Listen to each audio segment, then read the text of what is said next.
Education trip में आप लोगों का स्वागत करता हूं। दोस्तों आज हम लोग बात करने वाले हैं टारगेट सीटेट 2020।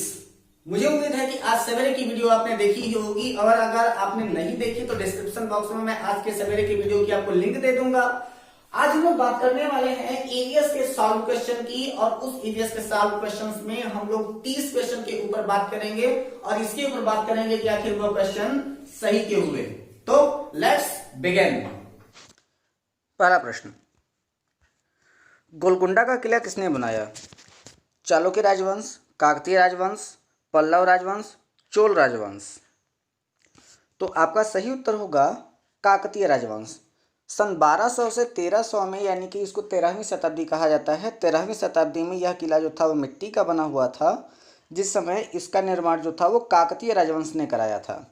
फिर 1518 से लेकर के 1687 के बीच में इसका जो निर्माण कराया था वह कुतुब शाही सुल्तानों ने इसका निर्माण कराया था। अगला प्रश्न, 15 ग्राम पर ml घनत्व और 3 ml आयतन वाले किसी वस्तु का द्रव्यमान क्या होगा? 45 ग्राम, 5 ग्राम, 12 ग्राम, 18 ग्राम। तो आपका सही उत्तर हो जाएगा 5 ग्राम, क्योंकि जो आपका घनत्व का सूत्र होता है वो होता है घनत्व बराबर द्रव्यमान बटा आयतन। तो अब यहाँ पर क्या हो जाता है कि आपका घनत्व दिया हुआ है, आयतन दिया हुआ है, द्रव्यमान पूछ रहा है, तो आप 15 में 3 का भाग दे देंगे तो आपका ग्राम निकल आएगा। वह कितना हो जाता है? 5 तिहाई 15, तो आपका 5 ग्राम हो जाएगा। अगला, निम्नलिखित में से कौन सी राशि अदिश राशि है? गुरुत्वाकर्षण, संवेग, भार, द्रव्यमान। तो इन सभी में जो आपका द्रव्यमान है वह अदिश है, बाकी सभी राशियां जो हैं वो आपकी सदिश हैं। अगला प्रश्न, एक ऐसी वस्तु जिसका कोई प्रकाश किरण गुजर नहीं सकती कहलाती है? एक ऐसी वस्तु जिसमें से कोई प्रकाश किरण गुजर नहीं सकती कहलाती है?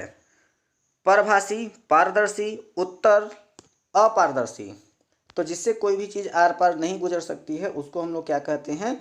अपारदर्शी कहते हैं। इसके बारे में ज़्यादा समझाने की जरूरत नहीं है।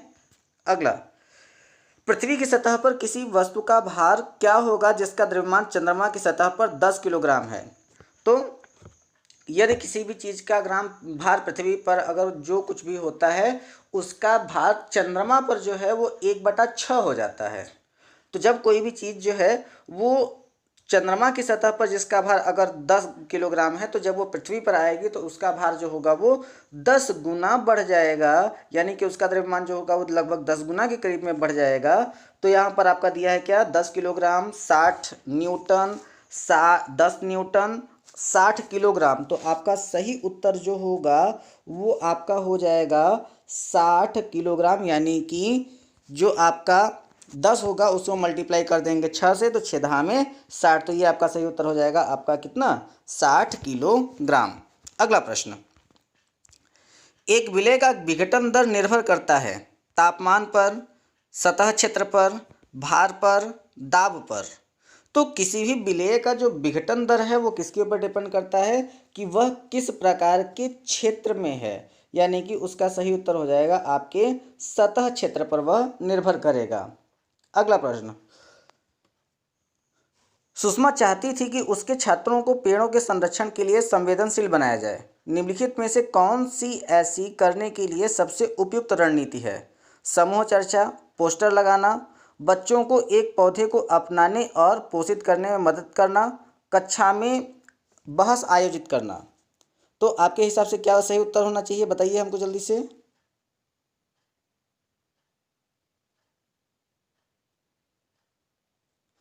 तो आपका सही उत्तर हो जाएगा बच्चों को एक पौधे को अपनाने और उनके पोषित करने में मदद करना, यानी कि हमारा पर्यावरण शिक्षण का उद्देश्य क्या होता है कि बच्चों के अंदर भाव या लगाव उत्पन्न करना। तो जब बच्चों के अंदर भाव या लगाव उत्पन्न हो जाएगा तो वह बच्चे स्वयं ही उनके लिए क्या हो जाएंगे? पर्यावरण के प्रति संवेदनशील होना प्रारंभ हो जाएंगे। ठीक है। अगला प्रश्न, अभय ने अपने छात्रों से उन बीमारियों पर समूह में एक सर्वेक्षण करने के लिए कहा जिनसे उनके पड़ोस के लोग पीड़ित थे। पाठ्य पुस्तक में सर्वेक्षण का उल्लेख नहीं किया गया है। इस शिक्षण अधिगम की रणनीति के लिए कौन सा विकल्प प्रासंगिक नहीं है?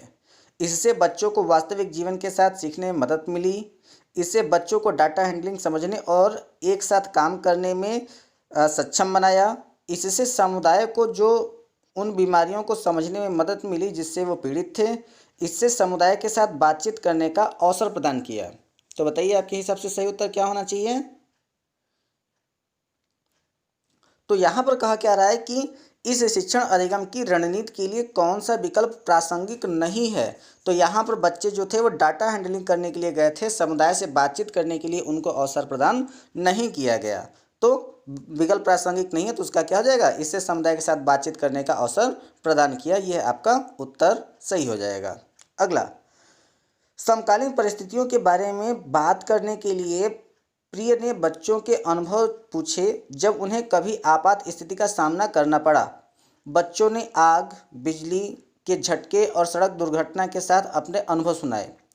उन्होंने प्रश्न पूछे, उनकी मौजूद समझ का आकलन किया और समाचार पत्रों से सड़क सुरक्षा विज्ञापनों जैसे संसाधनों का उपयोग करके सुरक्षा पहलुओं पर चर्चा की और क्रमशः आग और बिजली के झटके और सुरक्षा दिशा निर्देश के चर्चा के लिए एलपीजी और इलेक्ट्रिक बिल का इस्तेमाल किया।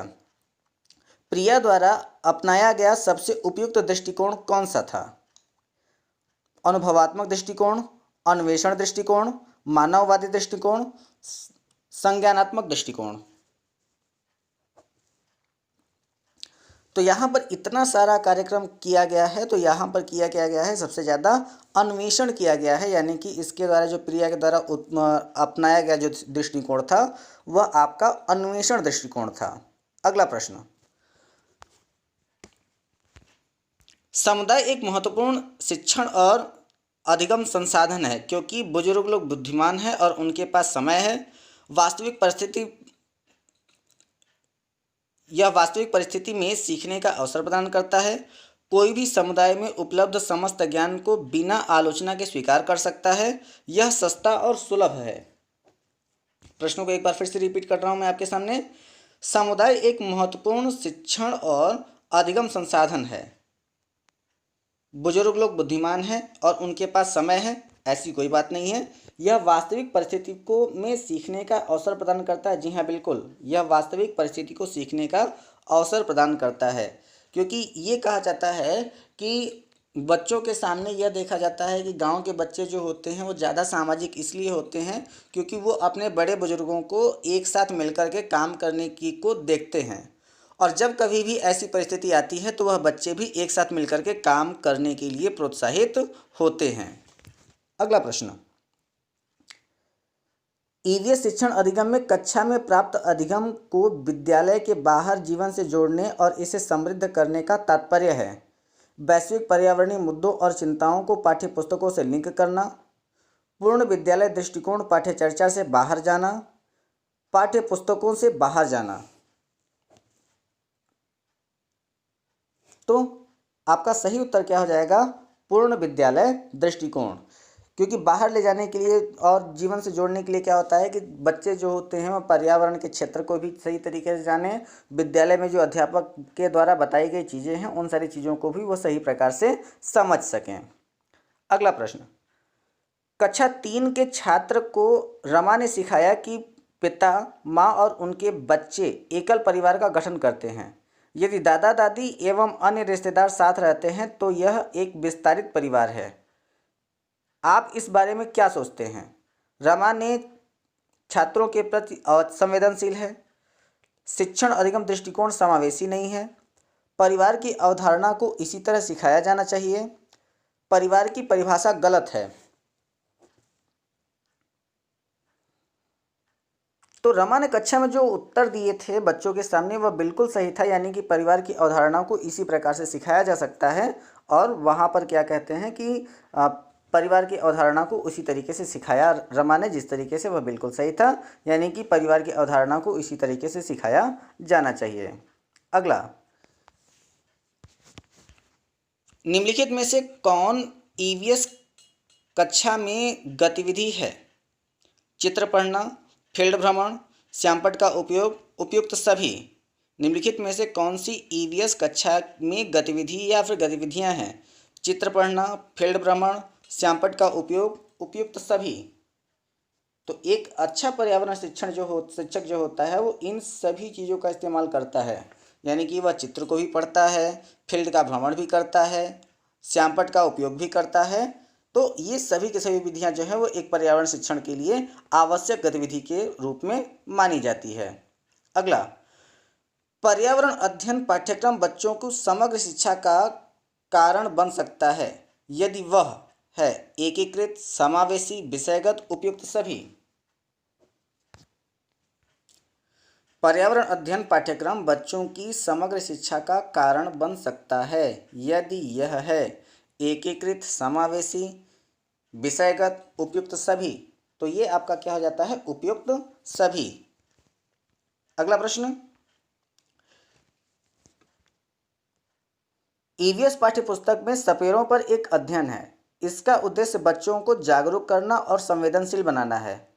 सपेरों के लिए, क्योंकि बच्चों इन दिनों में अक्सर उन्हें नहीं देखते, कि सपेरा सांपों को नुकसान नहीं पहुंचाए और उन्हें अपनी आजीविका से वंचित करने से पहले विकल्पों को प्रदान करने की आवश्यकता है, कि पशुपालन आजीविका का अच्छा स्रोत है, कि यह एक अवैध कार्य है।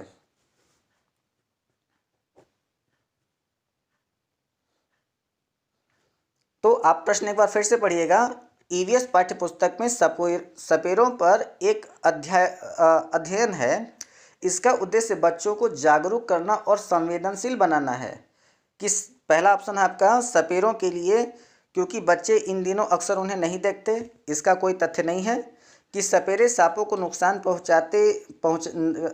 कि सपेरे सांपों को नुकसान नहीं पहुंचाए और उन्हें अपनी आजीविका से वंचित करने से पहले विकल्पों को प्रदान करने की आवश्यकता है, कि पशुपालन आजीविका का अच्छा स्रोत है, कि यह एक अवैध कार्य है।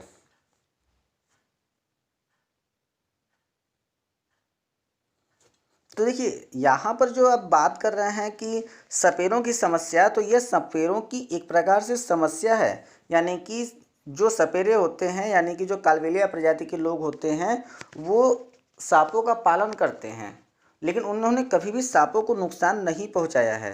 तो यहाँ पर सपेरे सांपों को नुकसान नहीं पहुंचाया, तो सपेरे सांपों को कभी नुकसान वैसे भी नहीं पहुंचाते हैं।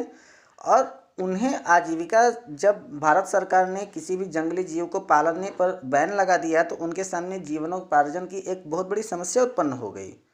तो बच्चों को इसके लिए संवेदनशील बनाया जाना चाहिए कि उनकी आजीविका छीनने से पहले उनके लिए आजीविका का कोई न कोई साधन उपलब्ध अवश्य करा देना चाहिए। यह एक अवैध कार्य है, यह तो सही बात है, लेकिन सपेरों के लिए यह तब तक छूट है जब तक के लिए उनकी आजीविका का कोई अच्छा साधन उपलब्ध नहीं हो जाता। चलिए अगला प्रश्न, विद्यालय में मिड डे मील के समय के लिए कौन सा सबसे प्रासंगिक है? यह ईवीएस शिक्षण अधिगम के लिए अच्छा शिक्षण अधिगम का अवसर है। यह उन बच्चों के लिए है जो विद्यालय में खाली पेट आते हैं। यह शिक्षण अधिगम के बहुत ही मूल्यवान समय को बर्बाद करता है। यह शिक्षण अधिगम के साथ इसका कोई लेन देन नहीं है। तो आपका सही उत्तर है, यह उन बच्चों के लिए है जो विद्यालय में खाली पेट आते हैं। ठीक है, अगला प्रश्न, पर्यावरण अध्ययन के संदर्भ में बोझ के बिना सिखाना क्या है? ईवीएस पाठ्यपुस्तकों में अध्ययनों की संख्या कम, अबोध का भार कम करने की जरूरत है, ईवीएस पाठ्यक्रम को आधा कम करने की जरूरत, स्कूल बैग का कम वजन। प्रश्न देखिए, पर्यावरण अध्ययन में के संदर्भ में बोझ के बिना सीखना क्या बताता है? ईवीएस पाठ्यपुस्तकों में अध्ययनों की कम संख्या, अबोध का भार कम करने की ज़रूरत है, ईवीएस पाठ्यक्रम को आधा करने की ज़रूरत है, स्कूल बैग का वजन जो है वो कम करना है। तो आपका सही उत्तर जो है वो आपके स्कूल बैग का जो वजन है वो कम करना है, क्योंकि आजकल देख रहे हैं आप लोग बच्चों के ऊपर जितना बच्चों का बेचारों का भार नहीं, उससे ज़्यादा तो उनका बोझ हो जाता है। अगला प्रश्न, ईवीएस कक्षा में समूह में सीखने का क्या उद्देश्य है? कम और उच्च प्रदर्शन करने वाले छात्रों को अलग करना और उपचारात्मक शिक्षण देना। अगला, सहयोग के मूल्यों को लागू करने और एक साथ काम करने के लिए प्रत्येक बच्चों को सक्रिय रूप से भाग लेने और सीखने को सक्षम बनाना। अगला, छात्रों को आसानी से प्रबंधित करना और वर्कलोड को कम करना। अगला, लड़के और लड़कियां अलग अलग सीख सकते हैं। तो आपका सही उत्तर है सहयोग के मूल्यों को लागू करने और एक साथ काम करने के लिए प्रत्येक बच्चों को सक्रिय रूप से भाग लेने और सीखने में सक्षम बनाना। ठीक है, तो यहाँ पर होता क्या है कि जब कभी भी टोली का निर्धारण करता है तो टोली का कोई बच्चा एक ऐसा होता है जो नेतृत्व करता है और उसके आधार पर टोली मिलकर के किस प्रकार से कार्य कर रही है उस वह एक प्रकार के अवलोकन की भी विधि आती है, जिसको हम लोग आकलन की भी विधि कहते हैं। तो आकलन में हम लोग कहते हैं क्या है कि समूह आकलन या फिर टोली का आकलन। तो इसके आधार पर जो आपका ऑप्शन नंबर 2 है वो बिल्कुल सही हो जाएगा। इसकी व्याख्या मैंने कर रखी है आपके सीटेट की पेडागॉजी जब मैंने पढ़ाई थी तो उसमें मूल्यांकन की विधियों में हमने इसके बारे में बताया हुआ है। चलिए अगला प्रश्न,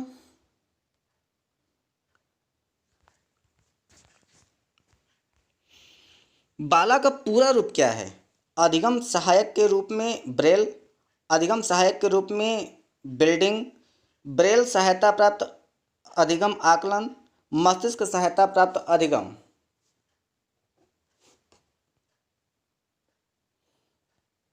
तो आपका सही उत्तर है मस्तिष्क सहायता प्राप्त अधिगम। अगला प्रश्न, वैकल्पिक ढांचे का क्या अर्थ है? आपके ऑप्शन है विचार जो अवधारणा के औपचारिक रूप से स्वीकृत स्पष्टीकरण से आते हैं, वर्तमान में मनोवैज्ञानिकों और सामाजिक वैज्ञानिकों द्वारा आयोजित विचार, सभी विचार जो दृढ़ता से बच्चों द्वारा अर्जित किए जाते हैं, विभिन्न भौतिक घटनाओं का पाठ्यपुस्तक स्पष्टीकरण। तो वैकल्पिक ढांचे का क्या तात्पर्य है? वर्तमान में वैज्ञानिकों और सामाजिक वैज्ञानिकों द्वारा आयोजित विचार जो है वो आपका वैकल्पिक ढांचा कहा जाता है। अगला प्रश्न, महिलाएं पुरुषों की तुलना में कमजोर हैं, यह एक है मनोवैज्ञानिक तथ्य, रूढ़िबद्ध तथ्य, अंधविश्वास, मिथक। तो ये तो सीधे सीधे रूढ़िवादिता को ही दर्शा रहा है। तो क्या हो जाएगा आपका रूढ़िवादी धारणा है ये कि लड़कियां जो होती हैं वो लड़कों से कमज़ोर होती हैं, लेकिन लड़कियों की मार की एक हाथ भी कोई बर्दाश्त नहीं कर पाएगा। चलिए अगला, भारत में बिहार के सापेक्ष जम्मू कश्मीर और गोवा की स्थिति क्या है? पश्चिम और पूर्व, उत्तर पश्चिम और दक्षिण पश्चिम, दक्षिण पश्चिम और उत्तर पूर्व, पूर्व और पश्चिम। तो आप ध्यान दीजिएगा कि आपका जहाँ पर बिहार है उसके सापेक्ष आपसे पूछा जा रहा है जम्मू कश्मीर और गोवा की स्थिति को। तो आप लोग बड़ा सोच समझ के उत्तर दीजिएगा। तो आपका जम्मू कश्मीर जो है वो आपके उत्तर पश्चिम में हो जाएगा और गोवा जो है वो आपके दक्षिण पश्चिम में हो जाएगा। तो आपका ऑप्शन नंबर 2 बिल्कुल सही हो जाएगा, उत्तर पश्चिम और दक्षिण पश्चिम। अगला, वाष्पीकरण की प्रक्रिया निम्नलिखित में से किस स्थिति में सबसे धीमी होगी? सतह क्षेत्र बढ़ता है लेकिन तापमान घटता है, सतह क्षेत्र घटता है लेकिन तापमान बढ़ता है, सतह क्षेत्र और तापमान दोनों में कमी, सतह क्षेत्र और तापमान दोनों में वृद्धि। बात वाष्पीकरण की हो रही है तो आपका क्या हो जाएगा कि सतह क्षेत्र जो होता है वो घटता जाता है और तापमान जो होता है वो आपका बढ़ता जाता है, तभी आपका वाष्पीकरण सबसे धीमा होगा। ठीक है, यानी कि सतह का क्षेत्रफल अगर आप बढ़ा दें और तापमान को अगर सतह का क्षेत्रफल अगर घटा दें और तापमान को बढ़ा दें तो क्या हो जाएगा, वाष्पीकरण की दर कम हो जाएगी। अगला प्रश्न, स्थानों, दूरियों और दिशाओं के सापेक्ष स्थिति को समझने की क्षमता है चित्रण कौशल, स्थितीय कौशल, ग्राफीय कौशल, दिशात्मक कौशल। तो स्थानों, दूरियों और दिशाओं के सापेक्ष स्थिति को समझने के लिए चित्र के माध्यम से उसको आसानी से समझा जा सकता है, अतः हम लोग क्या कहेंगे, चित्रण कौशल कहेंगे। अगला प्रश्न, किस राष्ट्रीय पाठ्यचर्या फ्रेमवर्क यानी कि एनसीएफ ने प्राथमिक स्तर पर एकीकृत पाठ्यचर्या क्षेत्र के रूप में पढ़ाए जाने के लिए पर्यावरण अध्ययन की सिफारिश की? NCF 1988, NCF 2000, NCF 1975, NCF 2005। तो वर्तमान समय में हम लोग किसको पढ़ रहे हैं? एनसी ऑप्शन 2005 को पढ़ रहे हैं, तो इसलिए आपका सही उत्तर क्या हो जाएगा? एनसी ऑप्शन 2005 हो जाएगा। अगला प्रश्न, भारत के किस क्षेत्र में स्थानांतरणशील खेती करने का रिवाज है? दक्षिणी क्षेत्र, उत्तर पश्चिमी क्षेत्र, दक्षिण पूर्वी क्षेत्र, उत्तर पूर्वी क्षेत्र। उत्तर तो हमें इसका नहीं पता है भाई, आप लोग बता दें हमें। तो हमारे यहाँ जो आपका मिजोरम होता है वहाँ पर झूम खेती होती है, यानी कि यह कहाँ है? आपके पूर्व में है। तो हमारे यहाँ उत्तर पूर्व में जो होता है वो आपके स्थानांतरणशील खेती करने का रिवाज है, जिसमें मध्य प्रदेश में जो झूम खेती होती है उसको हम लोग क्या कहते हैं? बीबर दहिया के नाम से जानते हैं। मिजोरम में उसको स्थानांतरणशील खेती को हम लोग क्या कहते हैं? तो उसको हम लोग झूम खेती के नाम से जानते हैं। तो ये आपका उत्तर पूर्वी क्षेत्र जो है वो वहाँ पर स्थानांतरणशील खेती होती है, इसमें कोई डाउट नहीं है। तो हम लोग चलते हैं सीधे सीधे अपने अगले प्रश्न की ओर। नदी बांधों से उत्पन्न जल विद्युत के लिए निम्नलिखित में से कौन सा कथन सत्य नहीं है? यह पानी या हवा को प्रदूषित नहीं करता, यह जल विद्युत सुविधाओं से बड़े पर्यावरणीय प्रभाव हो सकते हैं, बाढ़ स्वदेशी लोगों को अपनी नदी की जीवन रेखाओं से अलग करते हैं, बाढ़ टिकाऊ विकास को प्रोत्साहित करते हैं। प्रश्न फिर से देखिएगा, नदी बांधों से उत्पन्न जल विद्युत के लिए निम्नलिखित में से कौन सा कथन सत्य नहीं है? सत्य कौन सा नहीं है? तो यह पानी या हवा को प्रदूषित नहीं करता, बिल्कुल सही है ये बात। तो जल विद्युत सुविधाओं से बड़े पर्यावरणीय प्रभाव हो सकते हैं, बिल्कुल। बात स्वदेशी लोगों को अपनी नदी की जीवन रेखा से अलग करता है, गलत बात है ये। अगला, बाढ़ टिकाऊ विकास को प्रोत्साहित करते हैं, बिल्कुल सही बात है। तो गलत कौन सा हो जाएगा आपका? बाढ़ स्वदेशी लोगों को अपनी नदी की जीवन रेखा से अलग करता है, और यहाँ पर पूछ भी रहा है कि कौन सा सत्य नहीं है। तो बाढ़ स्वदेशी लोगों को अपनी नदी की जीवन रेखा से अलग करता है, ये आपका सही नहीं है, यानी कि इसलिए आपका जो उत्तर सही होगा वह आपका क्या हो जाएगा? ऑप्शन नंबर 3, ये आपका सही, 3 आपका सही हो जाएगा। निम्नलिखित में से कौन सी ग्रीन हाउस गैस है? कार्बन डाइऑक्साइड, मीथेन, जलवाष्प, उपयुक्त सभी। तो यहाँ पर तो हमें जो है निम्नलिखित में से कौन सी ग्रीन हाउस गैस है? तो कार्बन डाइऑक्साइड है, मीथेन है, जलवाष्प है, और तो अब तो सब है ही, क्योंकि ये पूछ रहा है कि ग्रीन हाउस गैस कौन सी है। तो ये सभी के सभी आपकी ग्रीन हाउस गैसों की श्रेणी में आते हैं, इसलिए आपका ऑप्शन नंबर 4 बिल्कुल सही हो जाएगा। हम चलते हैं अपने अगले प्रश्न की ओर। भारत में ठंडे रेगिस्तान मानसून से प्रभावित क्यों नहीं होते? आपके ऑप्शन है, ठंडे रेगिस्तान हिमालय की वृष्टि छाया में होते हैं, ठंडे रेगिस्तानों में हवा बहुत पतली होती है, ठंडे रेगिस्तान बहुत ऊंचाई पर हैं, ठंडे रेगिस्तानों में गर्म गर्मियाँ और बेहद ठंडी सर्दियाँ होती हैं। तो आपका सही उत्तर हो जाएगा क्या कि जो आपके ठंडे रेगिस्तान होते हैं वो हिमालय की वृष्टि छाया में होते हैं, इसीलिए रेगिस्तानी मानसून को प्रभावित ये नहीं होते हैं। ठीक है, तो आपका अगला प्रश्न हम चलते हैं सीधे। ताजमहल के पीने होने के लिए निम्नलिखित में से कौन जिम्मेदार है? Sulphur dioxide, sulphur, chlorine, nitrogen dioxide. तो ताजमहल का रंग पीला हो रहा है किसकी वजह से? तो सल्फर डाइऑक्साइड की वजह से आपका ताजमहल का रंग पीला हो रहा है। तो दोस्तों हम आशा करते हैं आपको हमारी यह वीडियो जरूर पसंद आई होगी। अगर आपको हमारी यह वीडियो पसंद आई हो तो दबा के लाइक कीजिए, अपने राय हमारे कमेंट बॉक्स में दीजिए, ज्यादा से ज्यादा लोगों को हमारी यह वीडियो शेयर कीजिए, ताकि अभी भी जो लोग सीटेट की एग्जामिनेशन को लेकर के सो रहे हैं वो जाग जाएं। और अगर आप भी सो रहे हो, अगर अब तक हमारे चैनल को सब्सक्राइब नहीं किया है तो आप सब्सक्राइब करके बेल आइकन दबा दो ना यार। तो फिर मिलते हैं अपने अगले वीडियो में, तब तक बने रहे हमारे साथ। धन्यवाद।